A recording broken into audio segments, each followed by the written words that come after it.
morning, guys. Today we are going to do our morning stretches and what would usually be our circle time here at my house. Today we're going to just do some floor stretches and just kind of take it easy because, to be completely honest with you, I am struggling a bit today. I don't feel fantastic, and I'm just kind of tired and maybe starting to feel overwhelmed. And I thought about trying to just rally and pull it together and go to school and make our morning videos like always. But then I thought, well, we're all family here, and we can be honest with each other. We don't have to pretend with each other or hide our feelings from each other. I think it's okay to just feel however you feel. So I know that as this process goes on, some of you, we'll have days that we feel great and we're excited to do our work, and we're going to have days that we feel more anxious, or days that we feel just exhausted or overwhelmed, or days that we feel sad that we don't get to see each other. So however you feel, that's how you feel. And all of that is okay. So the way that I was feeling today was just tired. So I thought, let's just take it kind of easy. So we're gonna do our morning stretches. So go ahead and have a seat on the floor.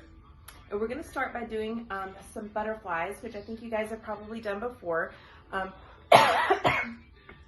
put your feet together, hands on your ankles or on your feet, or even on your knees. We're just gonna kind of bounce our knees up and down. Sometimes when we do this at dance or at yoga, sometimes we think about a butterfly, and sometimes we even imagine what color our butterfly is. So take just a minute to let your legs loosen up, and you can even, if you want to, you can think about a butterfly and think about what color your butterfly is. Let's do that for a few minutes or a few seconds. Okay, now I give just a gentle push just to open up just a little bit more. Good. We'll do some stretches forward. You can do some stretches side to side. You can come to the other side and do a couple of stretches that way.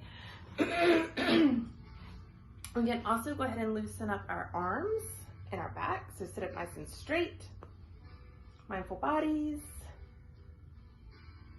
Do your arms like this, like we do sometimes in class. And reach up. Inside. And other side. Okay, we'll roll out our neck.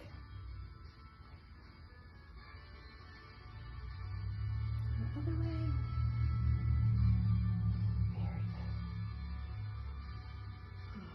Very good. Okay. I'm gonna pause our music here. I don't have our calendar here at home, but today is April 1st, so we are starting a brand new month, which is kind of exciting for us. We're gonna start month of April. Today's also April Fool's. I will not be playing any jokes on anyone today, but sometimes people do that on April Fool's. Today we're going to start our book, which is called Abe Lincoln, the Boy Who Loved Books. The reason that we're starting this book is because in history, we're moving on through U.S. history, and we're now to the point of that we're going to start talking about the Civil War. And to lead us into that, we're going to talk about Abraham Lincoln. So kind of our three topics that we're going to cover during this study is going to be Abraham Lincoln, our 16th president, the Civil War itself, and go through some of the events on the timeline, and Harriet Tubman. So those are kind of the three things that we're going to do. So we're going to start with Abraham Lincoln. And this is called Abe Lincoln, the Boy Who Loved Books.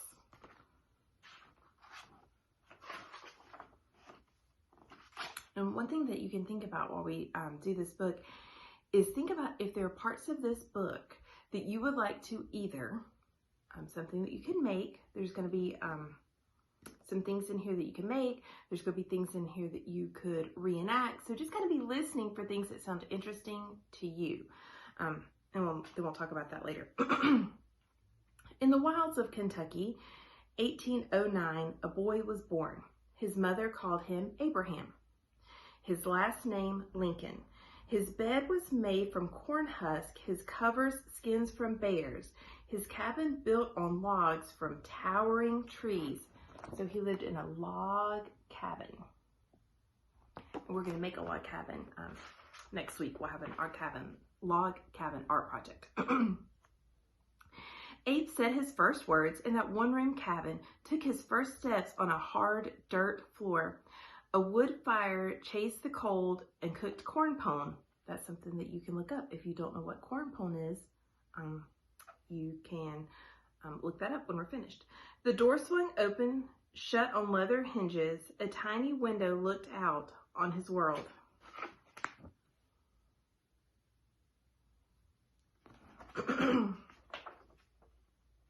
When he was 2, his folks packed their few goods, moved Abe and sister Sarah to Knob Creek. So this was Abe, and this was his sister Sarah standing in the chair. And so when he was just 2, they moved. The Cumberland Trail ran close to their new cabin. Abe saw peddlers, pioneers, politicians, traders, slaves pass by. As Abe grew, he talked to travelers, heard where they had been, where they were going. He saw their world as wider than his own. So think about, what does that mean? He saw their world as wider than his own. His ideas stretched, his questions rose, his dreams were stirred. And that's what I would want for you guys, your ideas to stretch, your questions to rise, your dreams to be stirred.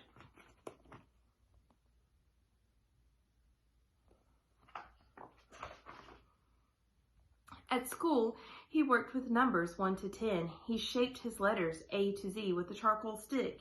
He wrote them down day in, day out, in school, at home, in dust, in snow, on logs of wood. The letters cast a magic spell. He loved to learn. So in the pictures, you can see even when he's sleeping, look, what letter is he making with his broom? So that's kind of somehow what we do. Sometimes we make letters with a stick in the dirt or our fingers in salt. So he's practicing those things kind of like what we do. His parents had no schooling, but when day was done, the family sat close by the fire. His mother shared the Bible stories she knew by heart. His father spun yarn, told jokes, and made them laugh. When Abe was 7, the family moved again. The Lincolns set out one December morning, their bits and pieces piled on 2 stout horses. They walked and rode 100 miles to Indiana. They crossed the Ohio River on a makeshift ferry. Abe helped his father hack a trail through forests thick with trees and tangled vines until at last they came to land they claimed. So look at this picture of the raft down here that they made out of logs. So this is something that you guys could make. You could try to make a raft. You can make it out of sticks or out of popsicle sticks. So that might be a little project for you to see if you can make a raft and see if you can get it to float. No cabin waited at Little Pigeon Creek. Instead, a half-faced camp of branches, twigs, and logs was where they had to stay. So I'll show you that picture. One side opened wide to wilderness. The family kept the wood pile stacked. The blazing fire scared off wild animals that roamed the woods. Bears growled, wolves howled, panthers screamed. Abe shivered. Dark was a fearsome time. So see, they just have like a little lean-to. They don't even have a house. They just have like a little lean-to there that's open. And do you see the bears over here in the dark?